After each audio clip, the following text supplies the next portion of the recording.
two rough dudes at 25 years old. They both make the same amount of money.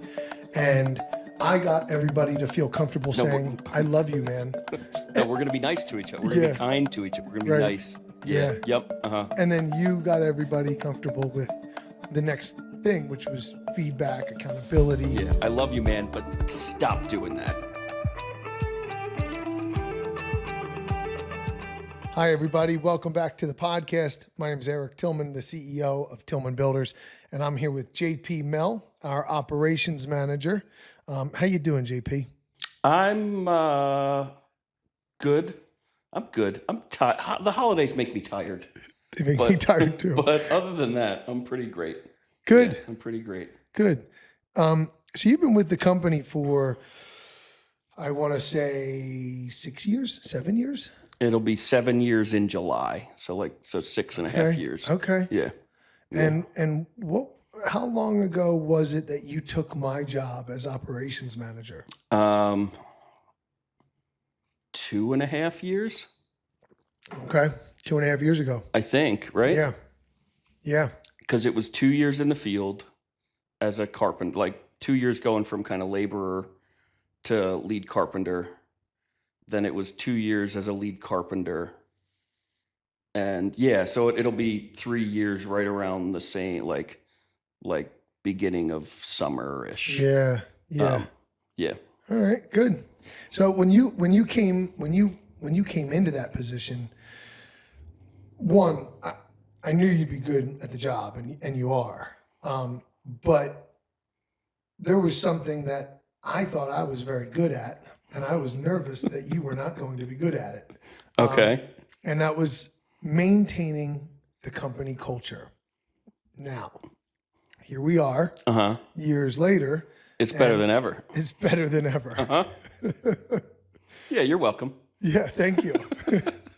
I was really concerned, But yeah, no, I would be too. Yeah. You spun it. You know what I was good at. I kind of got a whole bunch of guys on the bus and excited to move forward. And then, but I sugarcoated things for a while, which I think I needed to do, maybe to get everybody moving in a direction together. But then you brought accountability into the culture, I feel.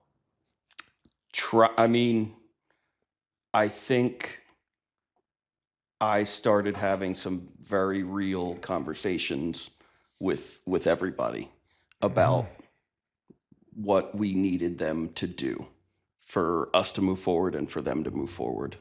I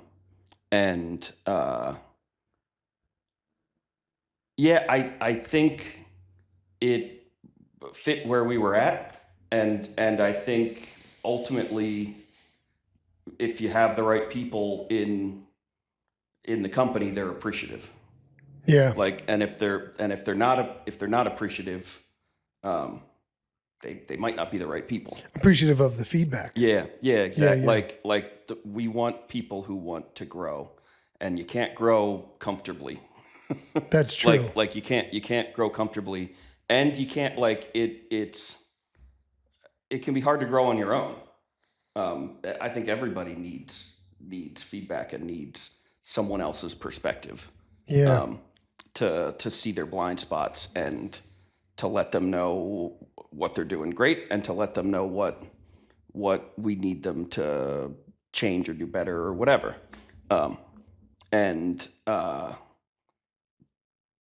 Then they make more money, then they get better opportunities, then they get their life gets better.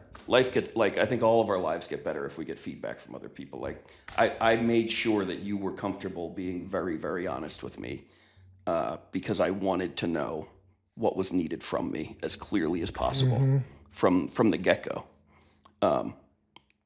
And I wanted to make sure that we instilled that across the whole field crew and that it was just normal and that people were comfortable with it. We're comfortable with the discomfort because discomfort can come with it, but that was really important to me as I stepped into the job. It's funny you got me thinking about kind of so what is it that you do differently than what I did? And it was almost like I got the whole team comfortable with showering each other with praise. Right. Right? Two guys, two rough dudes at 25 years old. They both make the same amount of money. And I got everybody to feel comfortable saying, I love you, man. No, we're going to be nice to each other. We're going to Yeah. be kind to each other. We're going to be Right. nice. Yeah. Yep. And then you got everybody comfortable with the next thing, which was feedback, accountability. Yeah. I love you, man, but stop doing that. Yeah. And we needed that. Yeah. We really needed that. And it has to be both. It absolutely has to be both. Yeah. I agree. Yeah. What does culture mean to you personally? Like, what does that even mean? We say it all the time, but what is it? That's a good question. That's a hard question. I think it's a set of expectations for how we act and how we treat each other, how we treat our customers. It's our core values applied to all the different choices and actions that we have to make throughout our days and throughout a construction project and throughout, all the work that we do.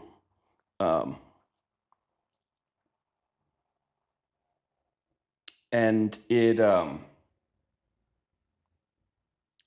I think our cult, it's our brand. It's part of our brand. Like, and I'm not someone that really likes branding or social media or anything that puts a shine that's not really there. I like that our brand is actually aligned with who we are. And that allows me to talk about it comfortably, right? To talk about it comfortably and to not feel uncomfortable asking. We were just at Final Photos and the customer gave testimonials and it's going out on Instagram and it's going out on Facebook and I don't particularly like Facebook or Instagram but we're not saying anything that's not true. And I think we're contributing to making, to bringing authenticity to branding. And I think our culture is reflected in that. And then I think it's reflected in all of our employees and our it's a lot of happy people. Yeah. It's a lot of happy people, driven, happy people, all moving in the same direction. Yeah. Yeah. I don't know. Yeah. That wasn't the most clear answer, but I don't think there is one. yeah. Yeah. Like I think I plan on asking everybody this question and maybe we'll find the answer eventually, but it's like, there's a whole lot to it. Like what do I deem a happy company? What's culture? I don't know. A happy company. Okay. Right. Well, what makes a happy company? Having fun all the time? No. Having fun some of the time? Definitely. Right. Being laser focused and goal oriented all of the time? No, but a lot of the time. Right. It's like a mixture of a bunch of things. Like, I don't know what makes a healthy person. Well, it's not one thing. It's like 5 buckets. Right. Mm-hmm. Family and faith, finance, fitness. Like there's like 5 to 7 important things. Maybe we'll get to figure what those things are. When you first joined our company, what was the culture then? I was here. What was? Yeah, not as good. Yeah, it sucked a lot. Like a lot of the time. When I started, I stayed because I wanted to learn carpentry, and I saw an opportunity to learn well from you and from Jay. I didn't stay because I loved everyone that I worked with. Right. Yeah. That came in time as we started adding better people. And I think as you started focusing on culture in hiring and decision making. But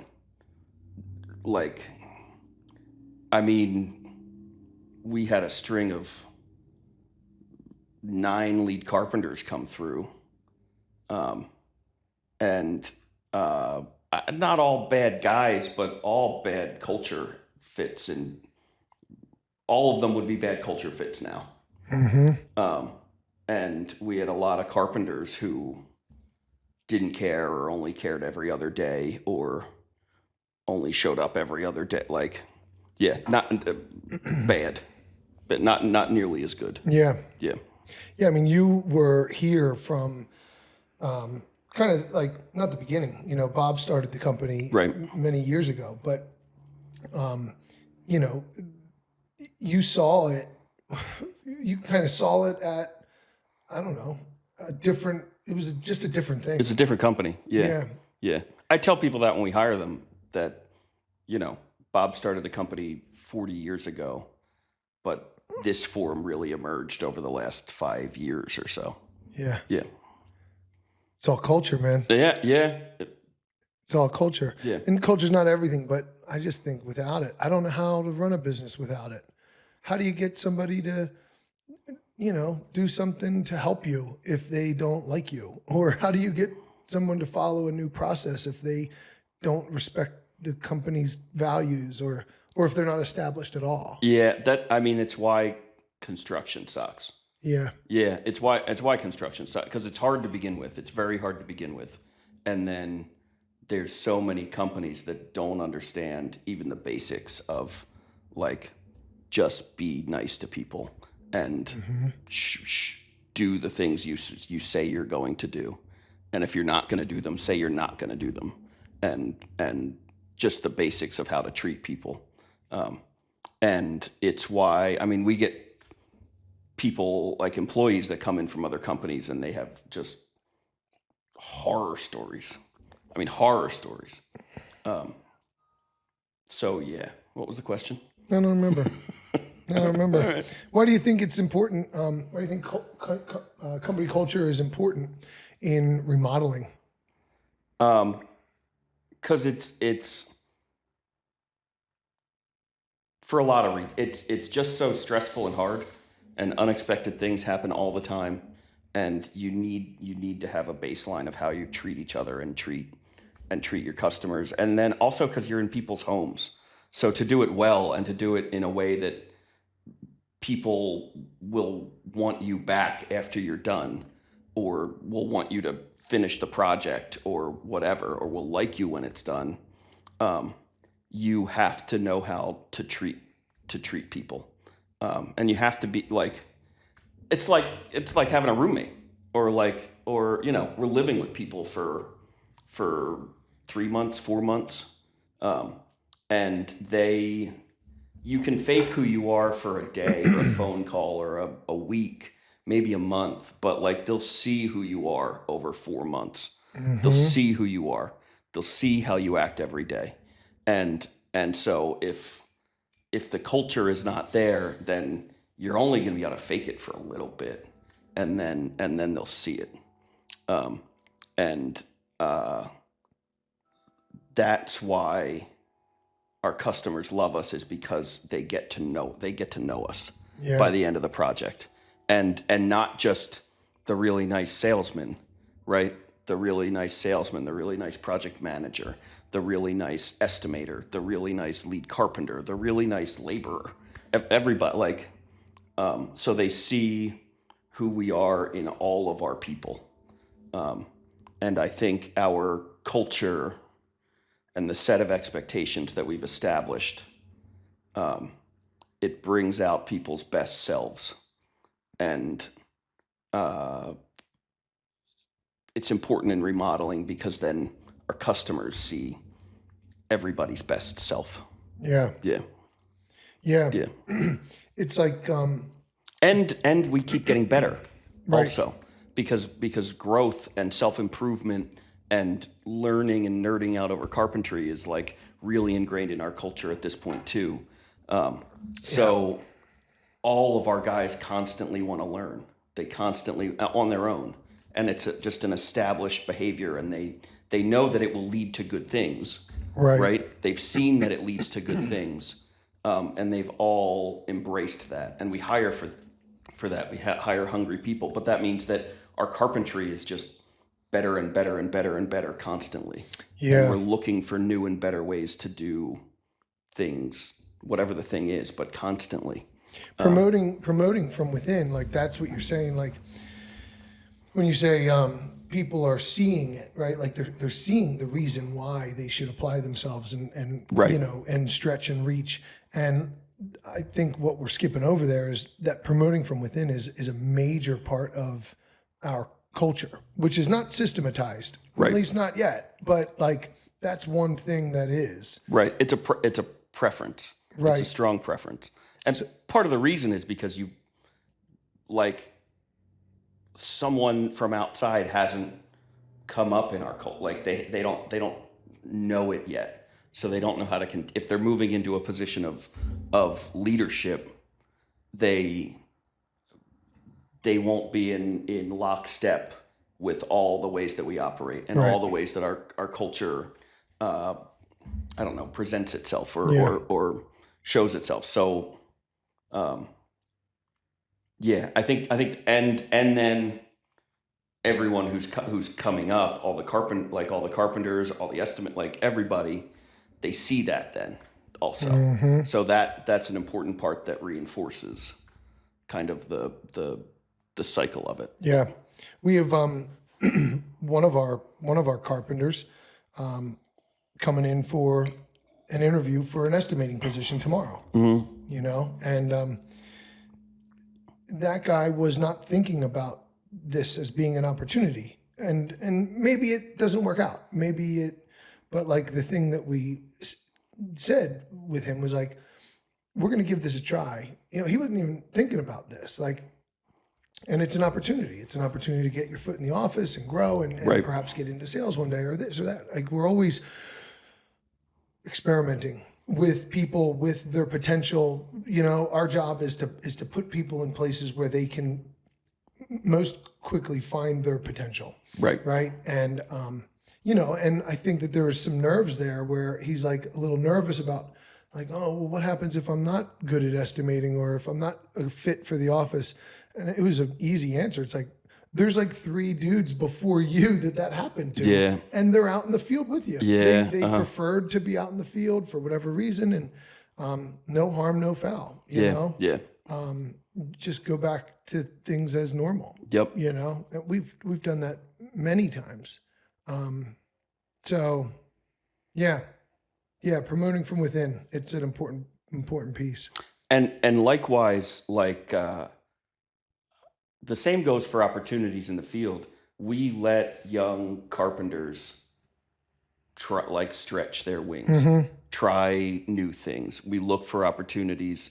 Like if a guy is working on kitchen cabinets, I'm going to schedule him to depending on where he's at. Maybe it's mudroom cabinets and he's doing them, right? Or maybe he's at the point where like, all right, let's let him try a kitchen on his own. One of our newest lead carpenter, you know, he learned fast and he wasn't here that long before he installed a kitchen on his own. And he made a couple of mistakes, but we're okay with that because he's learning. And, you know, one kitchen later, we now have a new carpenter who can install a whole kitchen on his own, right? And when I talk to carpenters from other companies or the you know, project managers or whatever position from other companies, like it's not really there. That's not there. There's a ceiling, and like you make a mistake, and all of a sudden you're not given the opportunity to do that work anymore, and now you're just doing punch list stuff, and you're doing punch list stuff for Ever. Right. Or for 2 years before you get another shot. And it's like here, as long as you're not making the same mistake, as long as you're learning from the mistake, it's okay. We'll fix it. We can, whatever the problem is, we can fix it. It's not, the problem is not that big a problem, right? It's so much more valuable to us, to the carpenter, to the customer, to have better carpenters, and you only get that if the guys are learning and growing. Yeah, and with frequent feedback. Right. Why do you think Like what unique challenges do we face in this industry in terms of like building a culture like ours? Like, you know what I'm trying to say? Yeah, I think initially finding guys that fit it, Yeah, right? And I think at this point it's like it's a little bit self-perpetuate, like it's operating on its own now, and there's so many people that are reinforcing it that it pulls like people can't. like-minded. Yeah, exactly. It pulls like-minded people, and then it also pulls people's minds. So if they're not there, some people adopt or adapt to it, right? Yeah, Uh, I think there's a lot of people that a lot of worn out, weary, or grumpy, or negative people in this industry, and so I think early on the biggest challenge was just finding the people and then keeping them. Um, and I think as you were building it, that's probably why you were kind of hesitant to give really direct feedback, especially to like people you really liked and wanted to keep, right? exactly. Yeah, No, we want everyone to be nice so the good people stay, right. right? Yep. Yeah. And that was hard to establish, but it's established now. Yeah. No, I know it is, and it feels well.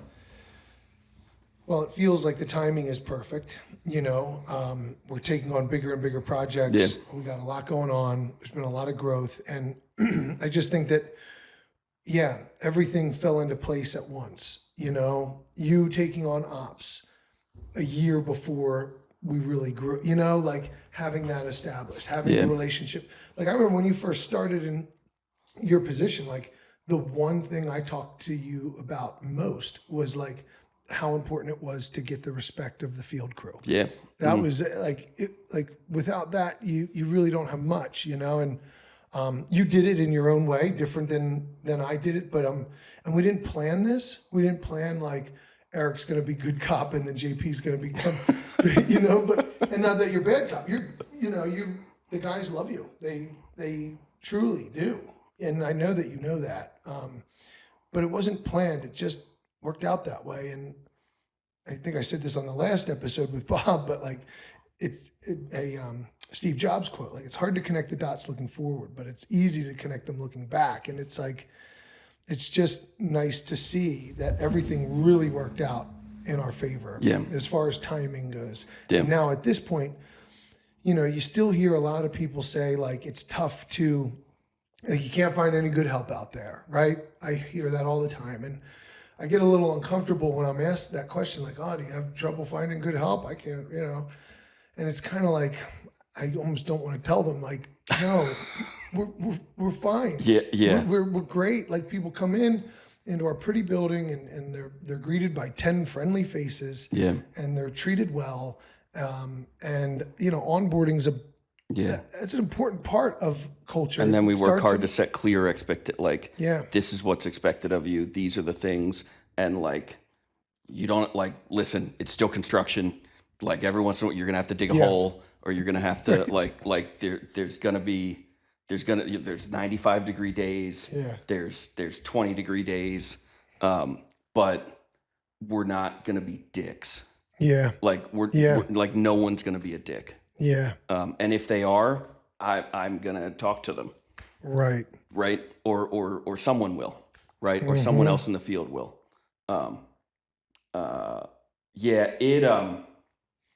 I've run into that. I can't find any good help. And I've run into like, well, how do you manage like crew of guys that like you can't be everywhere? How do you manage? And I'm like, I really like they manage themselves. Like they just do good work. They all like doing good work, and we make sure that we reward them when they do it, and when they're doing better, like when they're doing better work. I hate when a guy asks me for a raise and I find out that he's owed one. Right. I hate when a guy asks me for a raise and I go talk to the leads and they all say, yeah, he probably really should be there. I screwed up. Yep. I screwed up because the whole thing relies on us making sure we identify when people have hit that next level, and then getting them compensated for it, because they did the work. They did all the things we asked them to do. Yeah. You mentioned like the guy that says to you, how do you manage all those people, right?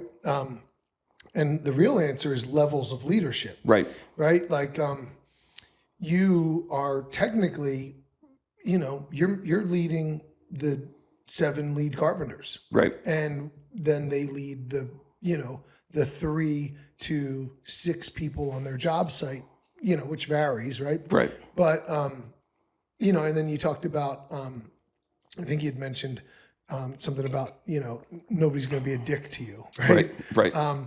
You're the first person to curse on the podcast, by the way. So we're just going to let it fly now. Okay. But we're reading in our leadership. We meet once a week. Right. We go over leadership, and it's just us and all the leaders in the company. And we started a book club, and now we're reading Energy Bus, which is all about energy. And I think that's how, right? Like we spend a lot of time talking with the people that are in charge of the people that guy's wondering how we're, and we gain, I hate buy-in. I got to find a better word for that. Commitment or something. Like the lead carpenters like their job. It's hard, but who doesn't want a hard job? Yeah. Yeah. It's hard and it's got challenges, and it's like leadership can be brutal if you find yourself behind. Yeah. So that's really the answer to his question. I also want to say, man, have I got some side-eye looks when I've talked about the book club at our construction company. Yeah.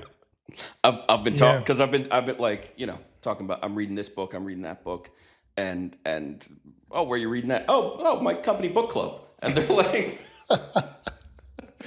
yeah. Yeah.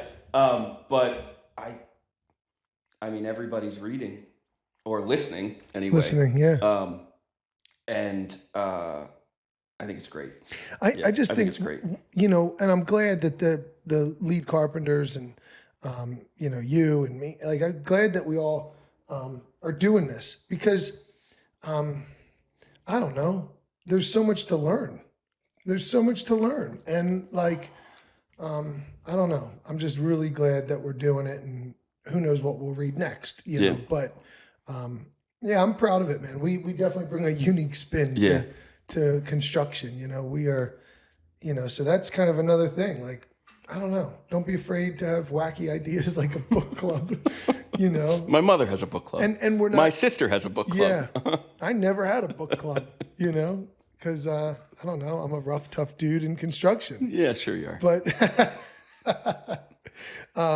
let's see. How does culture influence the way that we respond to like problems, right? Because you don't hear about all of them. What do you think about that? I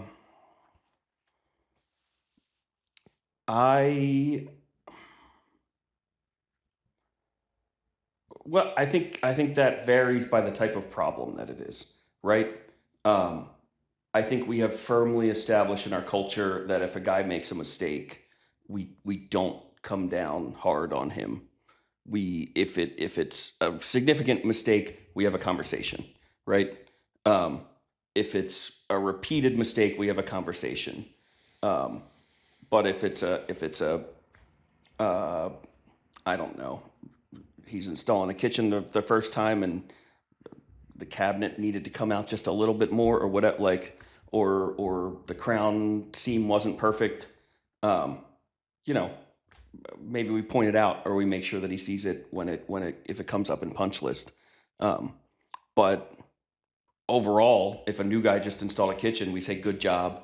Next time, make that seam perfect. And, then you're a carpenter too. Right. Right. Right.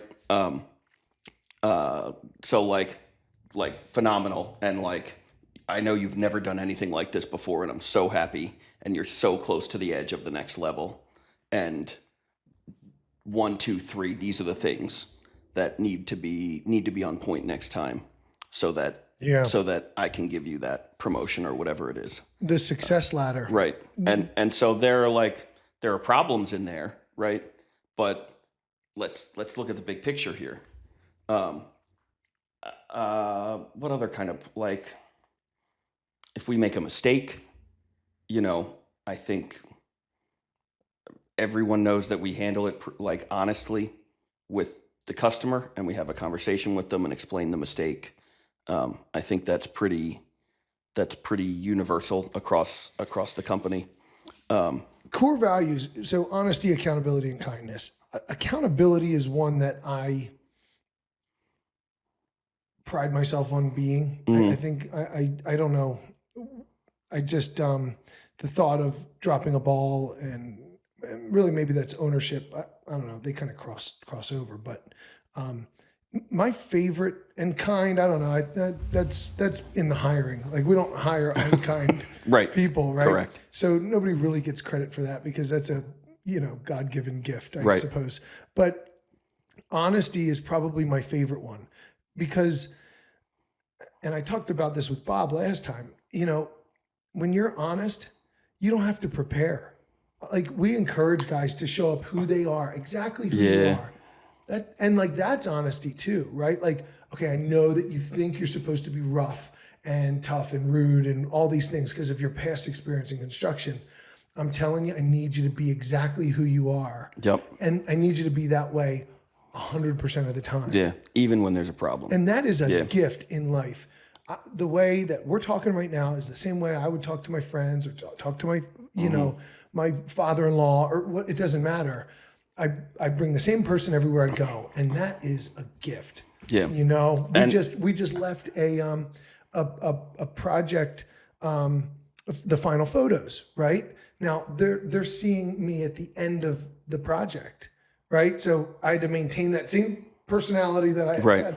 And there we are. Now it's the end of that. But it was a weird one because there was a new client that wanted to see some old work. So we invited him. So there's a new client that just came out of sales and into your realm. Right.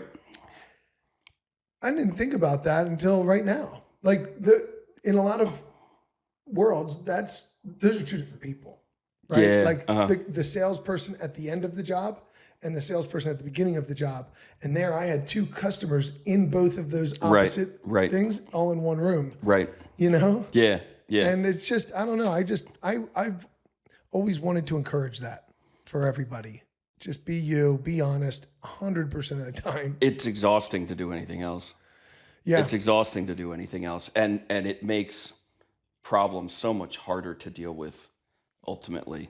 Like maybe telling a lie gets you out of a little problem here or there, but in the grand scheme, if that's your habit, man, it'll make everything so exhausting for you. Yeah. Like it makes it too. It's why people burn out of the industry. Yeah.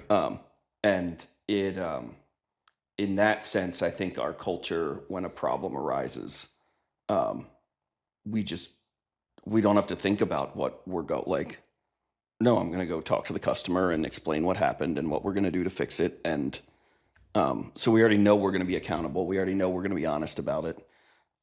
We already know we're not going to be a dick to anyone involved, right? That's the third time. All right, that's the last time. 3 against 1. I only did 1. But likewise, the way we're talking here, which is something you said a second ago, it's also the way you talk if there is a big problem. Sure. Right? Yeah. And there may be a little bit more sweat on your brow, but or mine or whoever's, but it is the same. So something we never talk about, or I don't know, congratulate ourselves on doing, but nobody freaks out. Right. Nobody ever freaks out. Right. For years. No, Yep. It doesn't matter. It could be your fault. It could be my fault. It could be some unfortunate situation. Nobody, throws a tantrum ever. Yeah. Yep. That's true. And that's great. And I don't know, for I guess for anybody listening that's in a leader role, staying flat. is important, where you are predictable. You know, I know I can go to my boss or whatever, or my lead carpenter.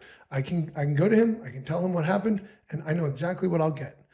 It'll be calm, and it'll be, you know, it won't be knee jerk reaction. Yeah, and that's just so important. Because when there's a problem, when something has gone wrong, that's when you need everybody to kick into gear and ramp up to address whatever needs to be addressed and get us back on track. It's extra work to get us back on track. Yeah. And if everybody's suddenly tight and feels like they can't think or talk or say anything, or they can't operate well. They can't operate well. There's no flow. There's no creative thinking. There's just anxiety. Yeah. Right. And so there's a lot of ways that's a good question. There's a lot of ways that our culture helps us solve problems or shows itself when problems arise. Yeah. Yeah.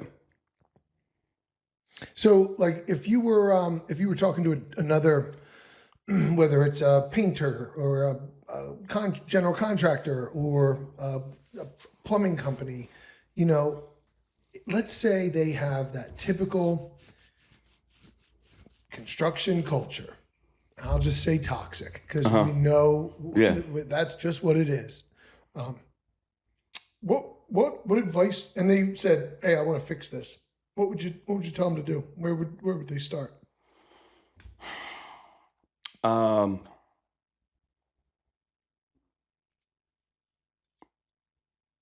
think identify your values. I think talk about your values. Enforce say no. I don't want us to do it that way. I want us to be honest about it. I want live by your values in running whatever company you're running. You can't just talk about them. You have to live them. What else would I say? I'm not allowed to curse again. Get rid of the less than nice people in your company. Yeah. Yeah. I mean, or talk to them, see if they'll adjust. Like, do right by them, but you can't build a strong culture with people who aren't willing to adapt it. Right? You can't. Hire Nolan. Yeah. I tell people to hire Nolan all the time. Yeah, good. Yeah, They're really. a great group. Really, yeah. They have a good culture. Yeah, but like so many one person operations or small startup companies. Like, there's so many of them in the industry because it's a low startup cost. It's just high pain headaches to start up. But Adrian, I just told Adrian about Nolan, and she started working with them. I know that. Yeah. That was great news. Yeah. Sydney is her her coach. And like 3 other people that I'm trying to get to, because I'm like, man, you're just not getting it. And you're so close, and you're good, and you're smart, and you're honest, and you work so hard, but there's like you keep saying you're going to do things, and then you don't do them, or you keep like, I'll say jerk. You're being a jerk to this person. Yeah. And just having smart people that like get feedback from other people if you're running your own company, because all your employees are scared to tell you. True. Yeah, like that's true too. To change a culture, true. Like you have to be willing to listen, and you have to make your employees comfortable telling you. You have to, you know, I can speak to that person because I am that person. Yeah. And you have to be extremely critical and objective and honest with yourself. Yeah. I am gifted in these areas, and I am falling short in these. You know, and right. It's a painful process to identify them, and then an even more painful process to fix them. Yeah. You know, but yeah, and here's what I want to say: the owner of the company or the CEO or they aren't necessarily the ones that are meant for fixing the culture or being the culture guy or whatever. Like I gave a talk one time over here in Horsham, and it was about company culture. And my in closing, I basically said, like, you do not need to be very high up the ladder at all to change a company culture. But if all of a sudden you become the guy that says, no, come on, guys, and you start lifting people up, but then you're accountable, you're a hard worker, you're a fast learner, you're all these things, you're going to get attention from the people at the top, and you are going to climb quickly. Yeah. You just will. I think that, if you could 180 a company's culture, no matter the size, you are going to get recognized, and you are going to move into a leadership position quickly. Yeah, that's absolutely true. Because culture gets results. Yeah. And, I think that's just inevitable. In our industry, if you're a carpenter, you're a lead carpenter, you're running jobs, you're the guy that all the guys are wanting to work with. You're the guy that all the guys are working just a little bit harder for, right? That will show. It will show in 100,000 different little ways, and everyone will notice. Yeah. And that I think that applies to any industry where you're leading a team anyway, a team of people. Your team will be noticed if you put culture front and center and prioritize it and live by whatever the culture is that you're establishing. If you're living by it, it'll be noticed and people will buy in. Yeah. I think that's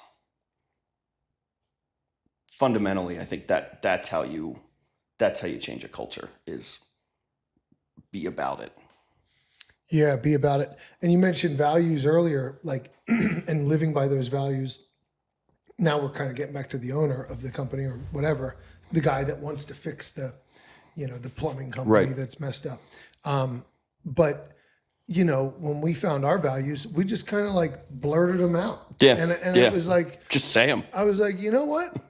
That's like kind of how I live my life. I'm generally nice to everybody I come across, and I'm honest, and I do what I say. And so it's not, I don't have to like try to live by our values, like kind of got lucky there too. Right. And the standard really is in whoever starts the culture or bangs that drum. Right. So then, I guess I really just have two other questions for you. Like, what are you most proud of with our company, and regarding culture specifically?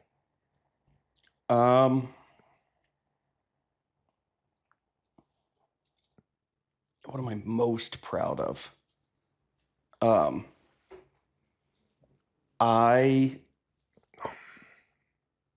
love the how do I want to, like, we have so many young guys coming up, so excited to learn carpentry, and they're learning it fast and faster and faster. Mm-hmm. I think, and now I'm like really just tooting my own horn here, but I think that I really wanted to instill that in the field crew when I took over. And I think it's there, and I love that.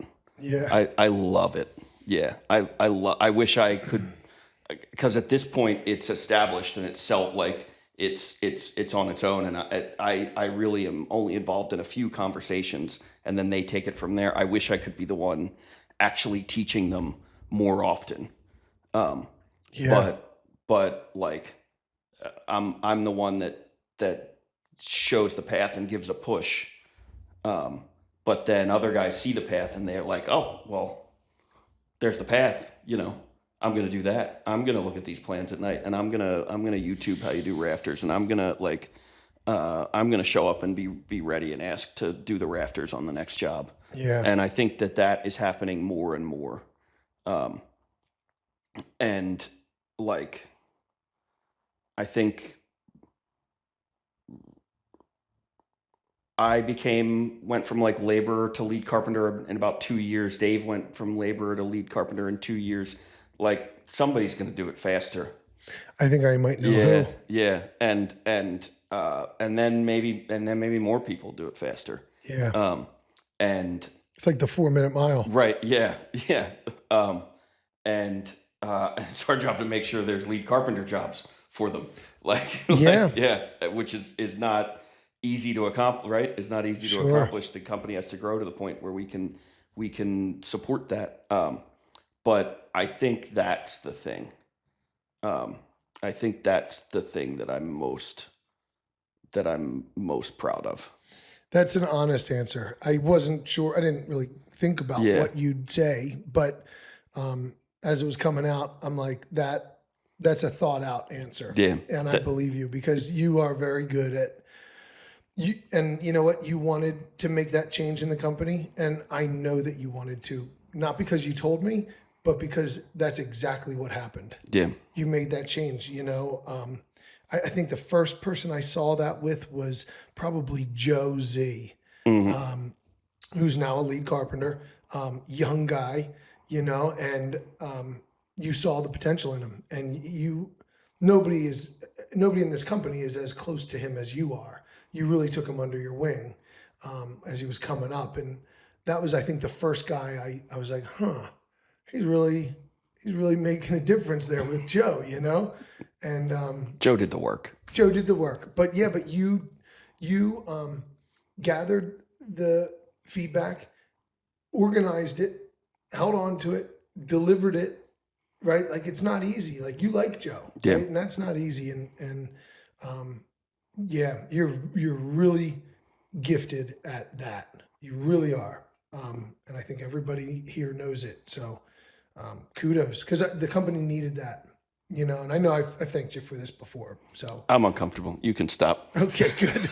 So what do you hope for in the future? What do you so like, here we are, right?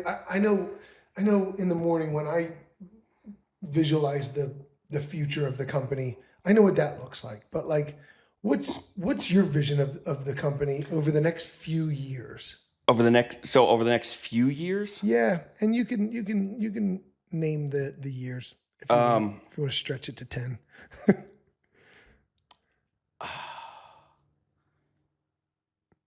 I mean, if we're going 5 to 10 years, I want more. I want to be Wawa.